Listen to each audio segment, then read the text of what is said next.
मैं सबसे पहले आप उपस्थित सभी लोगों को रिक्वेस्ट करना चाहूंगा कि आज ओएनजीसी जिनके वजह से इस मुकाम पर पहुंची है उनके एक जोरदार तालियां हो जाए।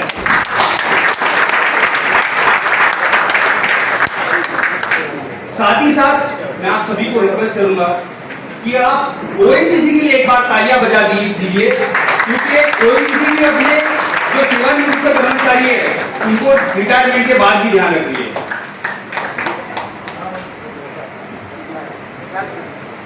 Respected ED plant manager Shri Chandrashekhar sir,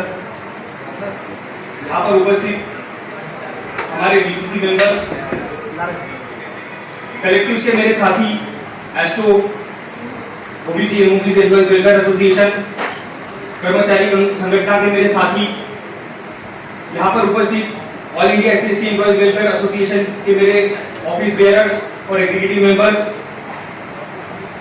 women development forum, महिलाएं, और आज जिनके लिए हम यहाँ पर उपस्थित है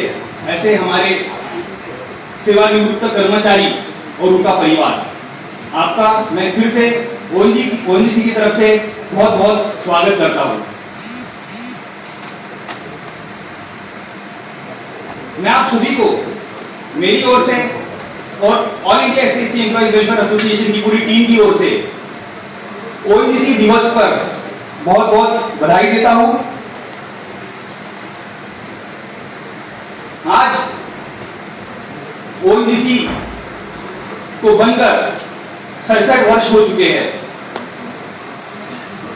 पर हमारी जो ओएनजीसी कंपनी बनी उसके लिए जिन महानुभावों का योगदान रहा है, आज उन्हें हमें याद करना बहुत ज्यादा जरूरी है। मैं सबसे पहले हमारे देश के जो दूरदर्शी प्रधानमंत्री थे, देश के पहले प्रधानमंत्री श्री पंडित जवाहरलाल नेहरू, उनको मैं नमन करना चाहूंगा, उनको मैं याद करना चाहूंगा, क्योंकि उन्हीं की दूरदर्शिता की वजह से ओएनजीसी की जो स्थापना थी वो की गई। भारत, जैसे कि आप जानते हैं कि आजादी के पहले भी भारत में पहले ही असम में ऑयल की खोज हुई थी ब्रिटिशर्स द्वारा, और जब वहां पे ब्रिटिशर्स जब असम में जाते थे तो वहां के जो लड़के होते थे उनको कहते थे, जो मुझे याद आ रहा है, मैंने 8वीं जब मैं 8th क्लास में था तो ज्योग्राफी में मैं पढ़ता था, तो दो चीज मुझे अभी भी याद है। मैं तब तो मैंने सोचा नहीं था कि मैं कभी ओएनजीसी में ज्वाइन करूंगा, बट जब मैं 8वीं कक्षा में पढ़ता था तो वहां की ज्योग्राफी में दो चीज बहुत अच्छे से आती थी, और उसमें जो तेल के कारखाने बोले जाते थे। तो पहला जो था जो असम में था, और असम में जब अंग्रेज लोग जाते थे तो वहां के लड़कों को बोलते थे डिग बॉय डिग, डिग बॉय डिग, तो उसके ऊपर से उसका नाम डिग बॉय पड़ा है। तो वो मुझे अभी भी याद आता है जो मैंने स्कूल में पढ़ा। और दूसरा जो मुझे याद आता है कि बॉम्बे ऑफशोर। तो ये जो है आजादी के बाद जो सपना हमारे देश के प्रधानमंत्री ने देखा कि आजादी के बाद हमें ऊर्जा के क्षेत्र में हमें स्वावलंबी बनना है, और साथ ही साथ ये देश की सुरक्षा पर भी इसका बहुत बड़ा महत्व है, क्योंकि आज भी हम देखिए, आज हमारी टेरिटोरियल आर्मी बनी है। अगर आप देखेंगे, मैं खुद टेरिटोरियल आर्मी में अभी मैं कैप्टन बनने वाला हूं, तो इसीलिए बनाई गई कि कभी इनकेस कभी वार हो जाता है तो उस समय अगर कई कर्मचारी साइड पे चले गए तो उस समय देश की सुरक्षा खतरे में पड़ जाएगी। तो उस समय निरंतर जो हमारे जो सैनिक लोग हैं, जो बॉर्डर में हमारे लिए सुरक्षा का काम कर रहे हैं, उनको जितना भी ईंधन की जरूरत है, चाहे वो एविएशन टरबाइन फ्यूल हो या चाहे और भी प्रकार के ईंधन हो, उसकी जरूरत बहुत ज्यादा जरूरत है। उसके बिना हमारी सेना कभी लड़ नहीं सकती अपने शत्रुओं के खिलाफ। तो हमारे ओएनजीसी का इतना ज्यादा महत्व है, इस महत्व को देखते हुए और केडी मालवीय जी की ऊपर भरोसा करते हुए हमारे प्रधानमंत्री ने जीएसआई के माध्यम से 1955 को ऑयल एंड गैस डिवीजन की शुरुआत की, जिसे बाद में ऑयल एंड गैस डायरेक्टर में उसका ट्रांसफर किया गया और बाद में उसे कमीशन बना गया, और अंत में 1994 को उसको कॉर्पोरेशन का दर्जा दिया गया। आप देखते हैं कि 1997 में हमें इस कंपनी को पहले भारत में होने के पहले ये एक नवरत्न कंपनियों में से एक कंपनी थी और 2010 में इसे महारत्न का दर्जा प्राप्त हुआ। तो हम एक छोटी सी, जैसे अभी हमारे साथी ने बताया, 385 करोड़ से हमने शुरुआत की थी और हम महारत्न कंपनी तक पहुंचे। तो ये जो आज हम यहाँ तक पहुंचे हैं वो हमारे जो दूरदर्शी हमारे देश के लोग थे उनकी सोच और हमारे जो लोगों ने, आज जो हमारे कई रिटायर्ड अधिकारी बैठे हुए और उनसे पहले जो उन लोगों ने काम किया है वो उनकी वजह से आज हमें महारत्न स्टेटस तक पहुंचने का मौका मिला है। साथ ही साथ अभी हमने बात की कि प्राइवेटाइजेशन हो रहा है और प्राइवेट कंपनी का अभी कुछ पैकेज वगैरह की थोड़ा ज्यादा मिलता है, फैसिलिटी की बात होती है। तो मैं सबसे पहले हमारे देश के संविधान निर्माता और इस देश के प्रथम कानून मंत्री परम पूज्य बोधिसत्व डॉक्टर बाबा साहब अम्बेडकर, इनको भी आज मैं नमन करना चाहूंगा कि इनकी ही सोच की वजह से इन्होंने कहा था, जब हमारा संविधान बन रहा था और जब ये हमारे देश का निर्माण हो रहा था, तो इन्होंने कहा था कि जितने भी भारत के कोर सेक्टर्स है, चाहे वो पावर हो, चाहे वो फर्टिलाइजर हो, चाहे वो बैंकिंग सेक्टर हो, चाहे वो इंश्योरेंस सेक्टर हो, चाहे फिर या फिर ऑयल एंड गैस सेक्टर हो, ये सब के सब सरकार के नियंत्रण में होने चाहिए और इनके वजह से आज हम सरकारी कंपनी में काम करने का हमें मौका मिला हुआ है।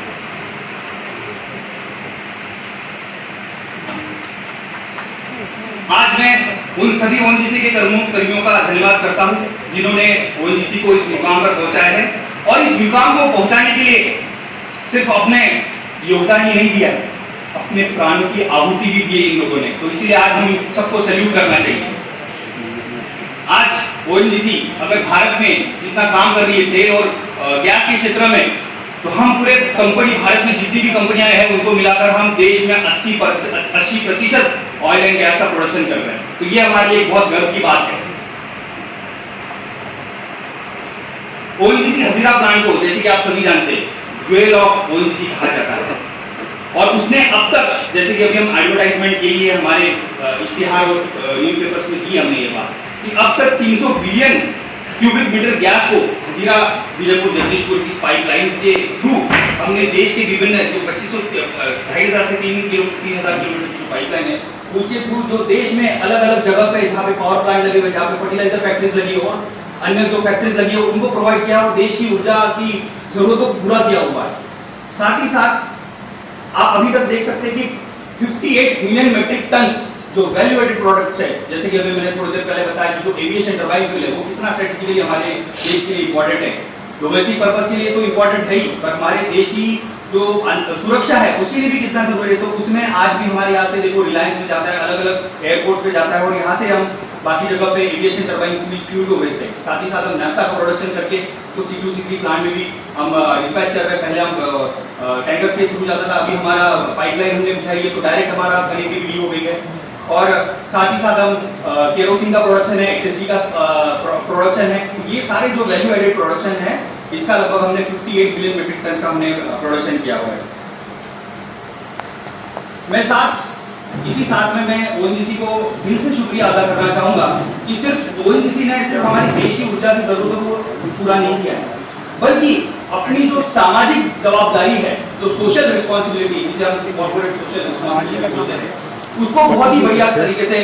पूरा किया हुआ है। चाहे वो CSR के थ्रू करो या फिर SCSD कंप्यूटर प्लांट के थ्रू करो। आज हम जाते हैं, आप देखते हैं, मुझे शायद ही कोई दूसरी कंपनी के बारे में इतना पता है जो दूसरी कंपनी देश के जो हमारा जो एरिया यहाँ से सिटीज को छोड़ के 150, 200, 250 किलोमीटर जहाँ पे रास्ते नहीं है, जहाँ पे बेसिक कम्युनिटीज नहीं है, वहाँ पे जाकर हमारी कंपनी ने स्कूल में शिक्षा को बढ़ाया हुआ है। चाहे वो कौशल ये वो स्किल डेवलपमेंट हो, चाहे वो रोजगार हो और चाहे वो स्वास्थ्य की फैसिलिटी हो। क्योंकि मैं खुद SCSD कंप्यूटर प्लांट में एक मेंबर हूँ, तो हम जाते हैं, हम देखते हैं कि लोगों को कितनी छोटी छोटी चीजों की जरूरत होती है। तो आज मैं मेरे मदर ऑर्गेनाइजेशन को फिर से सैल्यूट करता हूँ कि मेरी मदर ऑर्गेनाइजेशन कितनी उसको अपने देश के जो पीछे छूटे हुए जो लोग हैं, चाहे वो आर्थिक तौर पर हो या सामाजिक तौर पर जो कमजोर लोग हैं, उनके प्रति भी हमारी कंपनी प्रतिबद्ध है।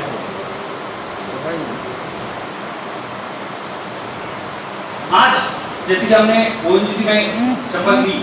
हम फिर से यहाँ पर शपथ लेते हैं कि ओएनजीसी के हित में और ओएनजीसी के समृद्धि के लिए हमें जो भी कुछ करना पड़े हम जरूर उसको करेंगे।